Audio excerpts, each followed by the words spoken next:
الحمد للہ رب العالمین والصلاة والسلام علی سید الانبیاء والمرسلین وعلی آلہ وصحبہ وازواجہ اجمعین اما بعد فاعوذ باللہ من الشیطان الرجیم بسم اللہ الرحمن الرحیم انما یخشی اللہ من عبادہ العلماء صدق اللہ العظیم قال النبی صلی اللہ تعالی علیہ وآلہ وسلم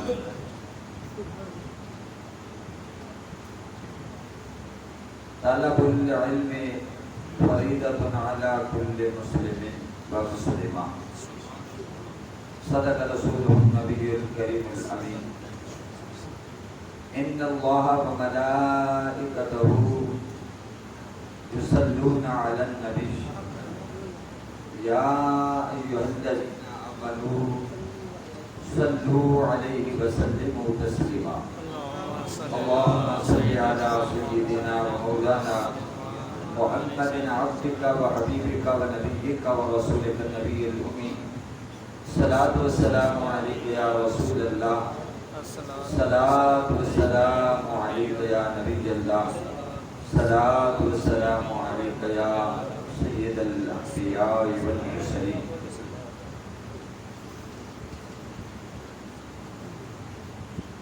اللہ رب العالمین جل جلالہ و نوالہ کی حمد و ثنا اور حضور سید عالم نور مجسم صلی اللہ تعالی علیہ وآلہ وسلم کے دربار پرانوار میں ہدیہ درود و سلام پیش کرنے کے بعد دعا ہے اللہ پاک ہم سب کی حاضری قبول فرمائے، جمعہ مبارک کی رحمتوں اور برکتوں سے مالا مال فرمائے۔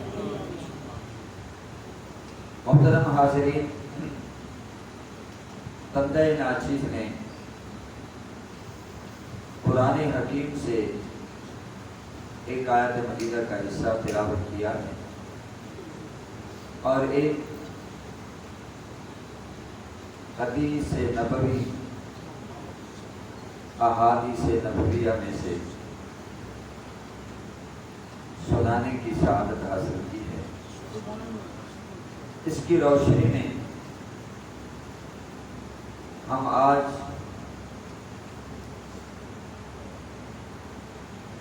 سیدی و سندی امام احمد رضا اور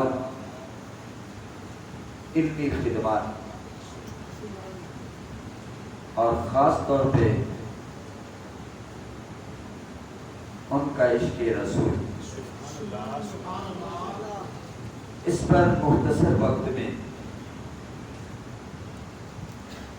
گفتگو کرنے کی سعادت حاصل کرتے ہیں۔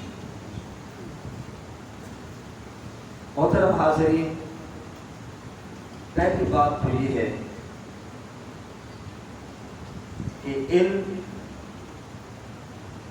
ایک انتہائی فضیلت ہے، شرافت اور اللہ کی بھی صفات عظیمہ میں سے علم اس کی عظیم صفت ہے۔ اس نے اپنے بارے میں هو العلیم الحکیم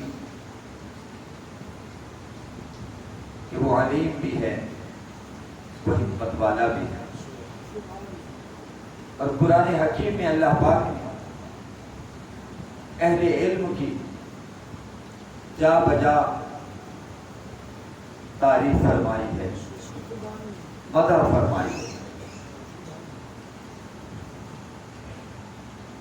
جیسے کہ فرمایا شہد اللہ انہ لا الہ الا ہو،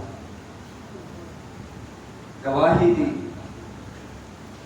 اللہ نے اس بات پر کہ اس کے سوا کوئی معبود نہیں، والملائکہ اور فرشتوں نے، وَأُولُو الْعِلْمِ اور صاحبان علم، یہ اللہ معبود ہے، خود اللہ گواہ ہے کہ وہ معبود ہے، وہ مسجود ہے، اس کے علاوہ کوئی الہ نہیں ہو سکتا۔ فرشتے بھی گواہی دیتے ہیں اور علم والے بھی، علم والے بھی اس بات کی گواہی دیتے ہیں۔ تو یہاں سے بھی علم والوں کی فضیلت ظاہر ہوتی ہے۔ اللہ نے فرمایا یؤتی الحکمۃ من یشاء، اللہ جسے چاہے حکمت سے نواز دے۔ یہاں حکمت سے مراد علم ہے، علم و حکمت، دانائی۔ ومن یؤت الحکمۃ فقد اوتی خیرا کثیرا، اور جسے علم و حکمت سے نوازا گیا اسے بہت ساری بھلائیاں عطا کر دی۔ توجہ فرمائیں، جسے علم و حکمت سے نوازا گیا اسے بہت ساری بھلائیاں مل گئی۔ علم پھر آگے بہت ساری بھلائیوں کا سبب ہے۔ جس کے پاس علم آ جاتا ہے، قرآن کا علم، حدیث کا علم اور معرفت خداوندی حاصل ہو جاتی ہے، تو پھر انسان پستیوں سے اٹھ کر بلندیوں سے ہمکنار ہو جاتا ہے۔ اللہ نے قرآن حکیم میں فرمایا انما یخشی اللہ من عبادہ العلماء، اللہ سے تو اس کے صرف علم والے بندے ہی ڈرتے ہیں۔ یہاں تو اللہ تعالیٰ نے بات ہی سمجھا دی کہ اللہ سے اس کے علم والے بندے، کہ بہت سے لوگوں کو علم ہے، یہاں علم سے مراد معرفت ہے۔ جن کو اپنے رب کی صحیح معرفت حاصل ہو جاتی ہے پھر ان میں خشیت پیدا ہو جاتی ہے کہ اللہ ہمیں دیکھ رہا ہے، ہماری کوئی حرکت، ہمارا کوئی فعل، ہمارا کوئی عمل اللہ کی نگاہوں سے اوجھل نہیں ہے۔ تو یہ مطلب ہے کہ علم والے بندے ہی اس سے ڈرتے ہیں۔ یقیناً جب احساس پیدا ہو جائے، جب دل کے اندر یہ بات جان بوجھی ہو جائے کہ کوئی ہستی ہے جس سے میرا اٹھنا، جس سے میرا بیٹھنا، میرا کھانا، میرا پینا، میرا ہر عمل جو ہے اس کے سامنے ہے، وہ ہر وقت دیکھ رہا ہے۔ واللہ بصیر بالعباد، اللہ اپنے بندوں کو دیکھ رہا ہے۔ کاش یہ تصور اگر پیدا ہو جائے تو پھر دوستو لوگوں پر پہرے بٹھانے کی ضرورت نہیں ہے، پہرے بٹھانے کی ضرورت نہیں ہے۔ پھر خود جو ہے وہ تقویٰ، وہ خشیت الہی اس کو گرنے سے بچا دیتی ہے، اسے تقویٰ انتہائی بستیوں میں گرنے سے بچا لیتا ہے، وہ گردنیوں کا کیڑا بننے سے محفوظ ہو جاتا ہے۔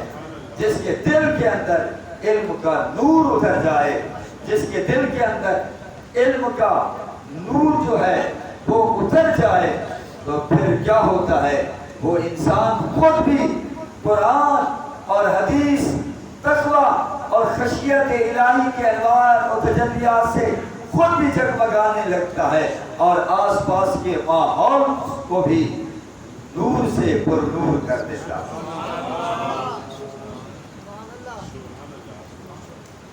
پھر وہ عالم جہاں بھی بیٹھتا ہے وہ سبحان اللہ قرآن کے انوار و تجلیات بکھیرتا ہے، تاریک دلوں میں اللہ کی معرفت کے چراغ جلاتا ہے۔ جہاں بھی پھر وہ بیٹھتا ہے، جہالت کے ساتھ مقابلہ کرتا ہے، کہ یہ جہالت کی تاریکیاں یہ ختم ہو جائیں.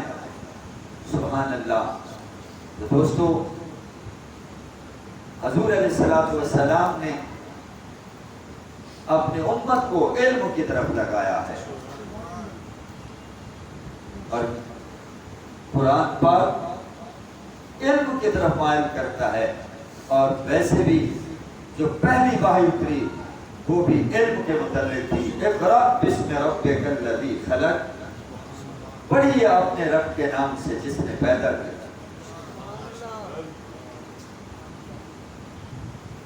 تو دوستو الرحمن علم القرآن، رحمان وہ ہے کہ جس نے قرآن سکھایا. علمہ البیان، اور بیان بھی سکھایا، اظہار کا طریقہ بھی سکھایا. حضور کی جو خصوصیت بیان کی گئی وَيُعَلِّمُهُمُ الْكِتَابَ وَالْحِکْمَةَ، فرائض نبوت میں سے یہ بھی ہے کہ آپ علم و حکمت سکھاتے ہیں، علم و حکمت سکھاتے ہیں. حضور نے اپنی امت کو علم کی طرف مائل کیا ہے کہ اگر تم نے جمع کرنا ہے آؤ علم کو جمع کرو. ہم تو مال کی طرف لگ گئے نا، مال سے ضرورت ہے، لیکن علم دنیا کی بھی ضرورت ہے، قبر کی بھی ضرورت ہے، آخرت کی بھی ضرورت ہے. کیا خوب فرمایا تھا حضرت سیدنا علی المرضی رضی اللہ تعالی عنہ نے، رضینا قسمت الجبار فینا لنا علم وللجہال مال. فرمایا ہم اللہ کی تقسیم پہ راضی ہیں، اللہ نے ہمیں علم دیا ہے اور جاہلوں کو مال دیا. صرف فرمایا ہمیں علم ملا ہے اور جاہلوں کو، اور ان المال یفنی عن قریب، مال ان قریب فنا ہو جائے گا، مال والے ختم ہو جائیں گے، مال ہلاک ہو جائے گا. کہاں ہے قارون اور اس کے خزانے؟ کہاں ہے نمرود اور اس کے خزانے؟ کہاں ہیں بڑے بڑے دنیا دار؟ نام و نشان تک بھی نہیں ہے. لیکن آج بھی امام اعظم ابو حنیفہ کا نام زندہ ہے، امام احمد بن حنبل کا نام زندہ ہے، امام شافعی علیہ رحمہ کا نام زندہ ہے، امام مالک کا نام زندہ ہے، امام ابو یوسف کا نام زندہ ہے، امام محمد کا نام زندہ ہے، امام زفر کا نام زندہ ہے، حضرت عبداللہ بن مبارک کا نام زندہ ہے. آج دوستو شیخ سعدی کا نام زندہ ہے، حضرت شیرازی کا نام زندہ ہے، آج اقبال کا نام زندہ ہے، آج امام احمد رضا خان بریلوی کا نام زندہ ہے. کیا ان کی ملیں تھی؟ کیا ان کی فیکٹریاں تھی؟ کیا انڈسٹریاں تھی؟ نہیں. ان کے جو نام ہر طرف گونج رہے ہیں اس لیے کہ یہ علم کے مینار تھے. علم کو بڑی جد و جہد سے حاصل کیا، پھر علم کے خزانوں پر سام بند کر نہیں بیٹھ گئے بلکہ علم کو آگے پھیلایا. ہم مانتے ہیں بڑے بڑے لوگوں نے علوم پڑھے اور پھیلائے، اور امام احمد رضا خان بھی اس دور کے اندر بریلی کے اندر بیٹھ کر قرآن کی تعلیم دے رہے ہیں، حدیث کی تعلیم دے رہے ہیں، اور بھی بخاری پڑھاتے تھے. امام احمد رضا خان بھی بخاری پڑھا رہے ہیں، مگر فرق کیا ہے؟ بے عشق نبی جو پڑھاتے ہیں بخاری، آتا ہے بخار ان کو مگر بخاری نہیں آتا. کہتے ہیں بخاری پڑھو بخاری پڑھو، ہم بھی کہتے ہیں حضور ٹھیک ہے بخاری پڑھو بخاری پڑھو، مگر آدھی نہیں ساری کی ساری پڑھو. حدیث کو بھی پڑھتے تھے، حدیث سبحان اللہ حضرت امام احمد رضا خان صاحب نے بھی پڑھائی. اللہ ان کی قبر پر گروہ رحمت منزول فرمائے. پڑھانے میں فرق ہے. انہوں نے عشق رسول سے عاری ہو کر بخاری پڑھائی، مگر امام احمد رضا سر سے لے کر پاؤں تک عشق مصطفیٰ میں ڈوب کر بخاری پڑھا رہے.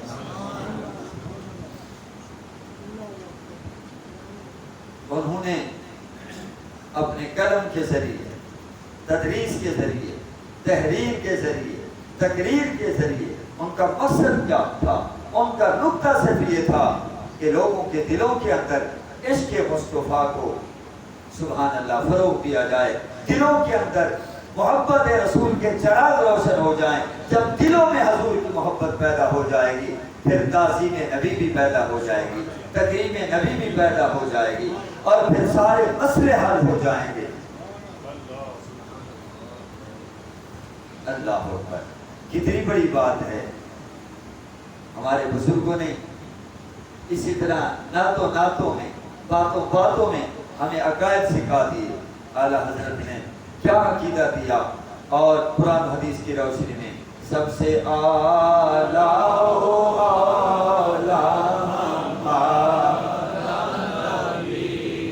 سب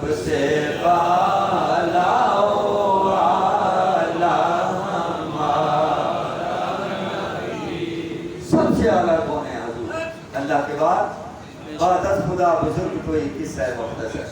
ہمارے بزرگوں نے آنے والی نسلوں کو سبق ہی پڑھا دیا ایک لفظ میں، بس بعد از خدا بزرگ کوئی قصہ ہے مختصر۔ اللہ کے بعد اگر کوئی بڑا ہے، بس ہم اتنا جانتے ہیں، ہمیں بڑوں نے یہی سبق دیا ہے کہ اللہ کے بعد اگر کوئی بڑا ہے تو وہ حضور صلی اللہ علیہ وسلم کی ذات بابرکت۔ اور دیکھیے کمال کر دیا اعلیٰ حضرت، بہت سمجھا رہے ہیں عقیدہ۔ ان کی تو جناب والا شاعری کا جو نقطہ آغاز ہے وہ بھی عظمت رسول ہے، اور شاعری کا نقطہ عروج جو ہے وہ بھی عشق رسول ہے، تعظیم رسول ہے، تکریم رسول ہے۔ آگے کیا کہتے ہیں؟ خلق سے اولیاء، اولیاء سے رسول۔ بڑا خوبصورت عقیدہ دے رہے ہیں، فرماتے ہیں خلق سے اولیاء، اولیاء سے رسول۔ فرماتے ہیں یہ جتنی بھی مخلوق ہے، ساری مخلوق سے ہر انسان افضل، اور انسانوں سے کون افضل ہیں؟ اولیاء افضل۔ اولیاء سے کون افضل ہیں؟ انبیاء افضل ہیں، اور انبیاء سے افضل کون ہیں؟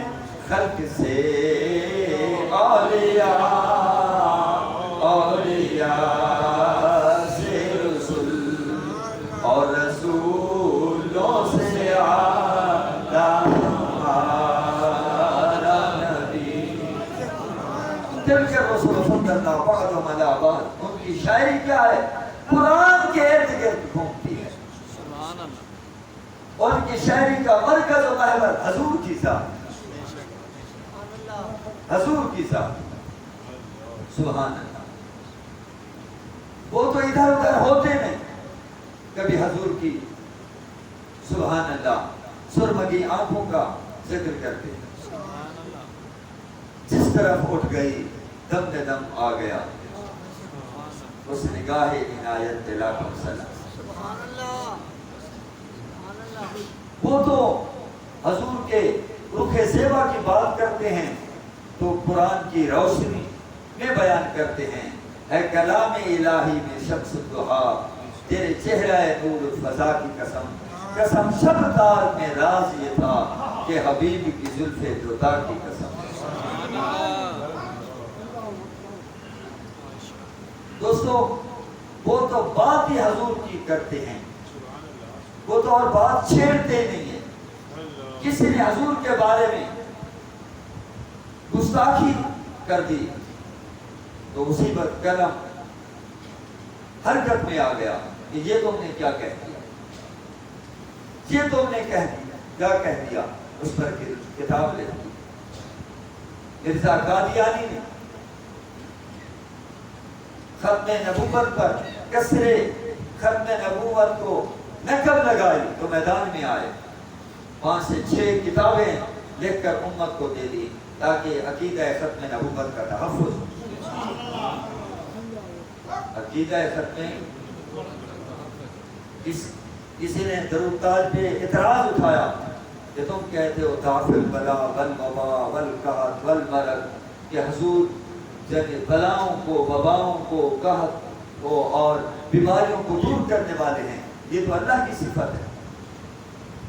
آپ نے الامن والعلا کتاب لکھی اور اس میں 400 احادیث طیبہ سے ثابت کیا کہ حضور بھی دافع البلا ہے، حضور کے آنے سے بلائیں دور ہو گئے۔ دیکھیے مدینہ، وقت نہیں میں آپ اس پر بات کرتا، مدینہ طیبہ تو پہلے کیا کہا جاتا تھا؟ یثرب کہا جاتا تھا، جس کا معنی ہے بیماریوں کا گھر، بیماریوں کا گھر۔ حضور صلی اللہ تعالی علیہ وسلم نے قدم رکھا تو مدینہ کو، یثرب کو مدینہ منورہ بنا دیا۔ مدینہ کے نام میں سے الشفا بھی ہے، سبحان اللہ، طیبہ اس لیے کہتے ہیں۔ شیخ عبدالحق محدث دہلوی نے لکھا ہے، دیگر محدثین نے لکھا ہے، اگر کوئی مدینہ کو یثرب کہہ بیٹھے تو اسے چاہیے کہ وہ 10 مرتبہ طیبہ طیبہ طیبہ طیبہ طیبہ کہے تاکہ اشارہ ہو جائے۔ تو پانی وہاں کے کڑوے تھے، سبحان اللہ۔ حضور نے اپنا جو پانی پیتے تھے اور کلی فرما کر، سبحان اللہ، جس کنویں میں ڈالتے تھے، ہوتا تو وہ کھاری تھا، نمکین تھا، لیکن رسول اللہ کے دہن کی برکت سے سبحان اس کا کڑوا پن جاتا رہتا اور اللہ تعالیٰ اس پانی کو میٹھا کر دیتا۔ اے مولا، یہاں کی جو بلائیں ہیں، وبائیں ہیں، وہ دور کر دے۔ اور حضور فرماتے ہیں کہ میں نے دیکھا کہ یہاں کی جو بیماریاں تھیں، ایک یعنی کالے رنگ کے جانور میں مدینہ منورہ سے نکل رہی تھی کہ یہاں سے صوفہ کی طرف چلی جائیں بیماریاں۔ تو دوستو، یہ دافع بلا نہیں تو اور کیا ہے؟ اللہ پاک انشاءاللہ، صرف میں معذرت کر سکتا ہوں کہ آگے میں نہیں چل سکتا، میں ہر دن کوشش کرتا ہوں انشاءاللہ آج ٹھیک ہے، اسی موضوع پر تھوڑی سی کھول کر بات کریں گے، خاص طور پہ اعلیٰ حضرت کی عظمت پر انشاءاللہ مسجد جنتی والی میں بعد نماز مغرب ہے، بعد نماز مغرب انشاءاللہ وہاں اس گفتگو کریں گے۔ آج یوم رضا ہے، 25 صفر المظفر جو ہے وہ اب سیدی اعلیٰ حضرت کا یوم وصال ہے، سبحان اللہ۔ آپ جب نے وصال فرمایا، وصال فرمانے سے پہلے ہدایات دی، جو وصیت کی، فرمایا میری جو راحت ہے وہ اتنی جناب والا گہری بنانا کہ میں کھڑا ہو سکوں۔ حالانکہ وہاں تو لٹایا جاتا ہے۔ پوچھا گیا کہ اتنی بڑی قبر کی کیا ضرورت ہے، اور یہ بھی پتا تھا کہ مومن کی قبر کو فراخ کر دیا جاتا ہے، لیکن عشق مصطفیٰ اتنا ہے، کہتے ہیں جب سرکار کی جلوہ گری ہو تو میں لیٹا نہ رہوں، میں کھڑے ہو کر استقبال، میں کھڑے ہو کر، ان کی بڑی عظمت ہے۔ ابھی 4 سال کے بچے تھے اور پہلے نا بڑے بڑے چولے پہناتے تھے بچوں کو، پجامہ یا سلوار نہیں ہوتی تھی، تو بڑا چولا، تو ایک جگہ سے گزر رہے تھے، سامنے سے کچھ عورتیں آ رہی تھیں، تقویٰ دیکھیں تو فوراً جو تھا انہوں نے اپنا یہ جو دامن تھا یہ اٹھایا اور ایسے کر دیا، تو عورتیں گزر گئیں۔ تو کسی نے کہا واہ میاں واہ، بظاہر تو آنکھوں کو چھپا لیا، اور جس چیز کو چھپانا تھا، اب وہ بالکل بچے تھے، چھوٹے سے بچے تھے، تو وہ تو برہنہ ہو گئے۔ آپ نے برجستہ جواب دیا کہ میں نے آنکھوں کو اس لیے چھپایا ہے، چھوٹے بچے اس لیے آنکھوں کو چھپایا ہے، ہمارے لیے درس دے رہے ہیں، کہ پہلے آنکھیں بہکتی ہیں، پھر دل بہکتا ہے، پھر شرمگاہ بھی بہک جاتی ہے۔ جی ابھی چھوٹے سے بچے ہیں، انشاءاللہ تفصیلی گفتگو کچھ نہ کچھ وہاں ہوگی، تفصیلی تو نہیں ہو سکتی، تھوڑی سی گفتگو وہاں ہوگی۔ باقی دعوانا ان الحمدللہ۔